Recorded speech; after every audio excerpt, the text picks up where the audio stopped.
चलिए आगे चलो चलो चलो चलो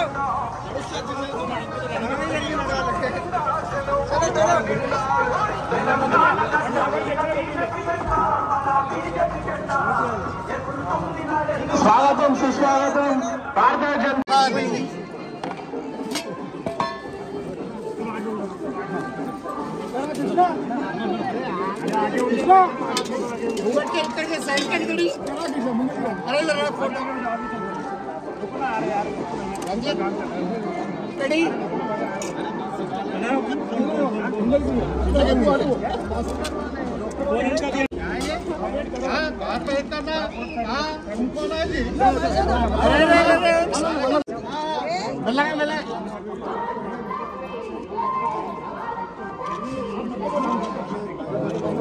బాగా పనిచేస్తారు చాలా బాగుంది పార్టీ యొక్క అభ్యర్థి అయిన మాధవి లతాక గారికి స్వాగతం సుస్వాగతం లాంటి బస్సు వాసుల తరఫున మన హైదరాబాద్ పార్లమెంట్ అభ్యర్థి అయిన శ్రీ మాధవి లతాక గారికి స్వాగతం సుస్వాగతం అట్లనే మన కన్ఫౌండర్ డాక్టర్ సరగా ఓంప్రకాష్ గారికి మరియు ఓంప్రకాష్ అన్న గారికి స్వాగతం సుస్వాగతం బస్సు వాసులందరికీ విజ్ఞప్తి మన అభ్యర్థి అయిన మాధవి లతాక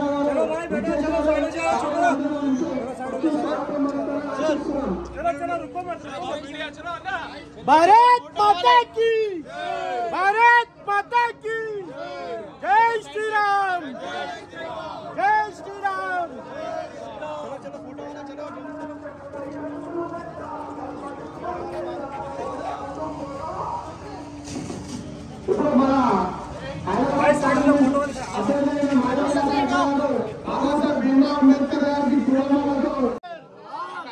जोहार बाबा साहेब अंबेडकर जय भीम जय जय जय जय भीम जय भीम जय जय जय जय जय भीम जय भीम जय भीम जय जय जय जय जय भीम जय भीम जय जय जय जय जय भीम जय भीम जय भीम जय श्री राम जय बोलो भारत माता की जय जय बोलो भारत माता की जय మనం ఎప్పుడైనా ఒక నాయకుడు గురించి తెలుసుకోవాలంటే ఆ నాయకుడు మనకు ఎన్నేళ్ల సంధి ఈ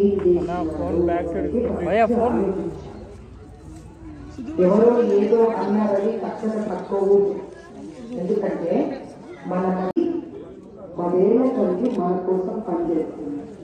నేను ఒక్కటే మాట్లాడుతాను మిమ్మల్ని అందరినీ. ఇన్ని ఏళ్ళ ఎవరైనా కూడా ఒక దళిత వర్గం నుంచి వచ్చిన ఒక స్త్రీని రాష్ట్రపతిని చేస్తారని మేడలు ఎవరన్నా కూడా. కాబట్టి ఈ కాంగ్రెస్ వాళ్ళకి బీఆర్ఎస్ వాళ్ళు ఏం చేసిండ్రు? తెలంగాణ ప్రజల ప్రేమ అమాయకత్వం వాళ్ళ తెలంగాణ గడ్డ మీద ఉన్న అభిమానాన్ని వాడుకొని వాళ్ళ ఇండ్లు వాళ్ళ జోబులు వాళ్ళ చుట్టాలు వాళ్ళ పిల్లల్ని బాగు చేసుకొని బయట పడుతుంది. ఆశ్చర్యకరమైన విషయం ఏంటంటే మొన్న మీరందరూ కలిసి గెలిపించుకున్న రేవంత్ రెడ్డి కూడా ఇదే కోవకే సంబంధించిండు. ఒక ప్రధానమంత్రి గారి గురించి మాట్లాడేటప్పుడు, అమిత్ షా గురించి మాట్లాడేటప్పుడు ఆయన వీడియోని మార్చి ఎవరన్నా పోయి వేరేవారు మార్చినాడు అనుకున్నారు. ఒక ముఖ్యమంత్రికి ఒక స్టాండర్డ్ ఉండద్దా? ఇకపోతే అట్లా ఏ వీడియో ఉంటే ఆ వీడియో పట్టుకొని ముందు ఏంటి ఆలోచించకుండా ప్రధానమంత్రిని పట్టుకొని అంటారు, అమిత్ షా గారిని పట్టుకొని అంటారు. అసలు దునియా 75 సంవత్సరాలు అవుతుంది మనకి స్వాతంత్రం వచ్చి. ఒక్క దినం అన్నా ఎస్టీ రిజర్వేషన్ ఓబీసీ రిజర్వేషన్ ఏ రోజైనా పెరిగింది కానీ తగ్గిందా? ఇంకెప్పుడు ఒక మాట చెప్తున్నా, నరేంద్ర మోదీ లాంటి ఒక వ్యక్తి ప్రధానమంత్రి కన్నా ముందు ఒక వ్యక్తి ఆయన సమాజం కోసం పుట్టిండు, సమాజం కోసం సేవ చేసే మనిషి. అటువంటి ఆయన ప్రధానమంత్రి అవ్వడం మన అదృష్టం. అటువంటి వ్యక్తి ఇన్ని ఏళ్లలో ఒక్కళ్ళు కూడా భారత రాజ్యాంగాన్ని తీసుకెళ్లి పార్లమెంటులో దానికి ఒక భగవద్గీత స్థానాన్ని ఇప్పించింది ఆయనే. అది రాసిందేవుడు ఈయన. అంబేద్కర్ గారు రాసిన రాజ్యాంగానికి వచ్చిన మహానుభావుడు ఒక్కసారి శాంతంగా ఆలోచించండి మీరందరూ. ఆయనకు ఏది మీ సన్యాసి ఆయన మీ అందరి కోసం బయటకు వచ్చిన మనిషి. ఆయన ఏమైందో దేశం నలుగురితో ముందుకు పోతున్నాడు. దళితులు, స్త్రీలు, యువకులు, అంటే యువకులు మన అమ్మ ఆడపిల్లల పేరు చెప్పలే అనుకోకండి. యువకులు రైతులు. అసలు ఆయన న్యాయమే 4 స్తంభాల మీద నిలబడింది. దాని కాపీ పడుతున్నది కాంగ్రెస్ వాళ్ళు. కాబట్టి మీరందరూ శాంతంగా ఎవరెవరు ఏదేటి నుంచి ఏ పార్టీ నుంచి ఏం మాట్లాడినా కూడా కళ్ళు మూసుకొని ఒకటే విగ్రహం లేపినా కూడా ఒకటే అనగలగాలి. ఏం తెలుసా, నరేంద్ర మోదీ అన్న ఏమైపోయినా మాకు అన్యాయం చెయ్యడు అని మీరు నమ్మాలి. ఎందుకు తెలుసా, 10 ఏళ్ల సంధి ఆయన మనకు చేసిన నమ్మకాన్ని కలిగించే శక్తి ఎప్పటికీ మన ఇంట్లో కూడా. అర్థమవుతుందా? ఒకటో వస్తాడయ్యా కొంత మాటలు అంటాడు, వాడి పనేది అది వానికి రాజకీయం. కానీ నరేంద్ర మోదీ గారు ఏమైనా రాజకీయం చేయలే కదా. ఆయన కర్మబద్ధంగా పోయింది మన కోసం. ఆయనకు మనం ఇచ్చే విలువేంటి? ఇప్పుడెప్పుడు వస్తే వాడు బాగా ఇంకా మనం ఇంట్లో తండ్రి ఉంటాడయా, పెద్దలు ఉంటాడయా. ఆయన ఏదో బయట మాట చెప్తే ఏమవుతుంది? ఇది గుర్తు పెట్టుకోండి మీరు. ఎందుకంటే ఇక్కడ వస్తుంటారు ఈ నెక్స్ట్ 10 రోజుల చెప్తానే ఉంటారు చెప్పేటోళ్ళు. ఎన్నిసార్లు వచ్చి మీకు ఎక్స్ప్లెనేషన్ ఇస్తున్నాయా? అరే కాదయ్యా నరేంద్ర మోదీ గారు మంచోడయా అని మీరు చేస్తాడయ్యా. అదే అట్లుండద్దు. మీరందరూ ఎందుకు అంటున్నారు? ఎవరు అంటున్నారు నరేంద్ర మోదీ గురించి మీరు? మా దగ్గర 10 ఏళ్ల క్రితం మాకేం చేసిందో తెలుసు. నువ్వేం చేసిన ముందు మన అసెంబ్లీ మాట్లాడే ఒక ఉంది ఇది ఐదు గుర్తు పెట్టుకోండి. ఏ దినం కూడా ఆ మహానుభావుడికి మనకు సమాధానం ఇచ్చే పరిస్థితి మన ఆయన భక్తరాకుడు. ఆయన అప్పుడు నిజంగా మనం ఆయన ప్రేమించినట్టు లెక్క. ఆయన మన తండ్రిలాగా ప్రేమించిన మన అందరిలాగా ప్రేమించుకోడు. ఆయనను మనం తిరిగి ప్రేమించడం అంటే ఏం తెలుసా? ఆయనను విశ్వాసం చూపించడం, ఆయనని నమ్మడం. గుర్తు పెట్టుకోండి. ఈ దినం నాలాంటి ఆయనకు నన్ను చూడలే, ఆయన నన్ను మాట్లాడలే, కానీ నేను అందరితో కలిసి పనిచేస్తాను ఎంత నమ్మకంతో ఆయన నాకు తీర్చింది. అదే నరేంద్ర మోదీ గారు, అదే అమిత్ షా గారు. మనలోని ఒక మనిషిని తీసుకొని ఆయన టికెట్ ఇచ్చిన వాడు అక్కడి మహానుభావుడు. గుర్తుపెట్టుకోండి. బీజేపీ అందుకే అంటారు హంస మోదీ పరివార్, హంస మోదీ పరివార్, హంస మోదీ పరివార్. किसी में इतना हिम्मत नहीं है इस परिवार में करार लाने के लिए. ఈ కుటుంబంలో ఎవరైనా వచ్చి చీల్చే ప్రయత్నం చేసిందో భక్తిని చూసుకోవాలని. కానీ మన తండ్రిలో అన్నమో మనము అరే రిజర్వేషన్ ఇచ్చేస్తుందా అన్ననాడు మీకు మీరే మోసం చేసుకుంటున్నట్టు ఎక్కడ చెప్తున్నా చూసుకోండి. ఆయన మీద ఒక్క క్షణం కూడా మనకు అనుమానం రాకూడదు. ఎందుకంటే అంత త్యాగం చేసి అక్కడ కూర్చొని మన కోసం 130 కోట్ల జనాభా కోసం హిందూ, ముస్లిం, దళిత్, ఎస్టీ, ఓబీసీ, స్త్రీలు, పిల్లలు, రైతులు, జవాన్లు, కిసాన్ ఏం లేకుండా నిరవధికంగా కృషి చేసిన ఒక కర్మ యోగి ఆయన, సన్యాసి ఆయన. ఆయనతో పోటీ పడలేక, ఆయనలాగా మంచి పనులు చేయలేక దిగజారిపోయిన పాలిటిక్స్ అన్నీ ఆడుతున్నారు వీళ్ళు. మనం ఇప్పుడు విశ్వాసం చూపించి గట్టిగా నిలబడి మోదీ గారు మేము మీతో ఉన్నామయ్యా, పెద్దగా మీతో ఉన్నామయ్యా, మా తండ్రి మీతో ఉన్నామయ్యా అనుకుంటూ కమలం గుర్తుకి ఓటేసి 3వ ఆయన పట్టుకొచ్చి ఇట్లాంటి చెత్త పాలిటిక్స్ చేసే వాళ్ళందరినీ కలుపు తీసినట్టు పొలం నుంచి కలుపు తీసి విశ్లేషించాలి అంత నేను చెప్తున్నా. అర్థమైందా? हम सब मोदी परिवार, हम सब मोदी परिवार, आपकी बात मोदी सरकार, और पार करेंगे हैदराबाद जीत कर हम. ఇంకొకటే మాట చెప్తున్నా, ఎక్కడెక్కడ ఎస్సీ బస్తీలు ఉన్నాయో మీకు ఏ పనులైతే మీరు ఆగిపోయి ఉన్నాయో ఎలక్షన్ అయిపోయింది గడ పనులని ముగించేటట్టు మేమందరం కష్టపడి పనిచేస్తాం.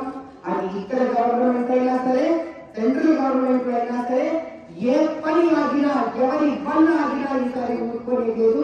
సెంటర్ ఎట్లాగో మనకి అద్భుతంగా మనతో పాటు ఉంది. స్టేట్ గవర్నమెంట్ లో కనుక సెంట్రల్ గవర్నమెంట్ పరిపాలన ఆపుతుంటే ఈసారి నోటు చూసుకోలేదు లేదు. కన్నా కూర్చుంటారని మీ పనులు చేసి పెడతాను. నాకు వేరే ఆలోచన లేదు, నాకు వేరే కోరిక లేదు, నాకు పరివార రాజకీయాలు చేసే ఇంట్రెస్ట్ లేదు. నాకు ఒకటే ఉంది ధ్యేయం, దళితుల కోసం, ఆర్థికంగా వెనకబడ్డ వాళ్ళ కోసం, అలా చిన్నపిల్లల కోసం, వీళ్ళందరి కోసం పనిచేయడానికి ఇంత దూరం వచ్చిన. కాబట్టి మనమందరం ఒక శక్తి అయ్యి నరేంద్ర మోదీ గారికి ఒక అండగా నిలబడి ఆయన విశ్వాసాన్ని మళ్ళీ ఇంకొకసారి మనం కమలంపు గుర్తుకు ఓటేసి ఎక్కించుకోవాలి. సోమవారం వచ్చింది, శనివారం ఆదివారం సెలవులు ఉంటాయి, ఇక్కడికి పోకూడదు, ఓటు వేసి ఆ తర్వాత మజా చేద్దాం. ఓకేనా? భారత్ మాతాకి ఆయన కుటుంబంలో బస్సులో తీసుకొని వెళ్తుంది. దయచేసి మీరు ఎట్లయినా గెలుస్తుంది, నాకు నమ్మకం ఉంది. పక్కా మీరు గెలిచినాక డెవలప్మెంట్ నుంచి డెవలప్మెంట్ వరకు వేయాలని కోరుతున్నాం. ఎందుకంటే ఇక్కడ ఉన్నది వెంకటేశ్వర స్వామి హైదరాబాద్ పార్లమెంట్ స్టార్ట్ అయితే విలంబర్ గడ్డ మీద నుంచి ఈ గడ్డ మీద ఏం చెప్తున్నాం, మేమందరం మీ అనుకుంటాం. మీ నాయకత్వంలో కాషాయం జెండా హైదరాబాద్ గడ్డ మీద ఎగరేస్తాం.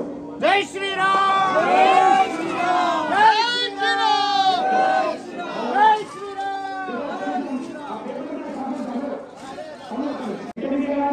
ఏ మందికి కానీ వాళ్ళకి ఏం మాట్లాడడం లేదు, మాట్లాడడానికి ఏం మాటలు లేవు.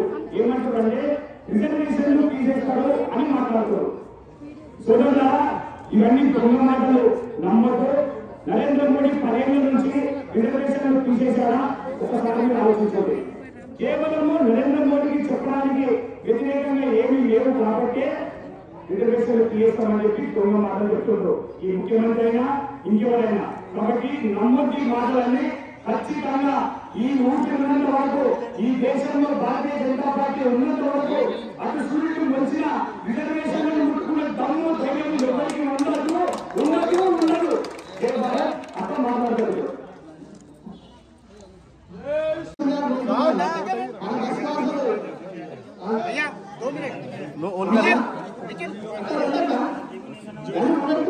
అరే ఇంత దూరం వచ్చి ఆశీర్వాదం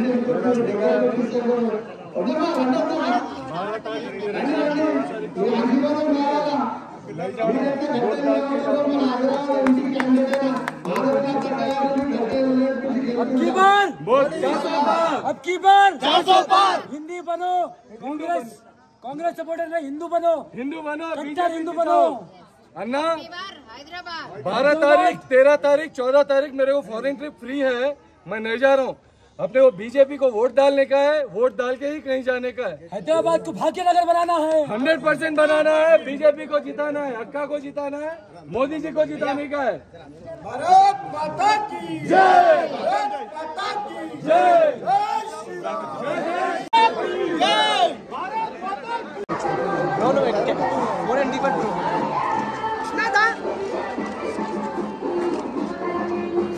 चलिए चलो। మోదీ గారి నాయకత్వం వర్ధిల్లాలి, అమిత్ షా గారి నాయకత్వం వర్ధిల్లాలి, కిషన్ రెడ్డి గారి నాయకత్వం వర్ధిల్లాలి, కొప్పెల్ల మాధవిలత గారి కమలం గుర్తుకే మన ఓటు.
गई बाहर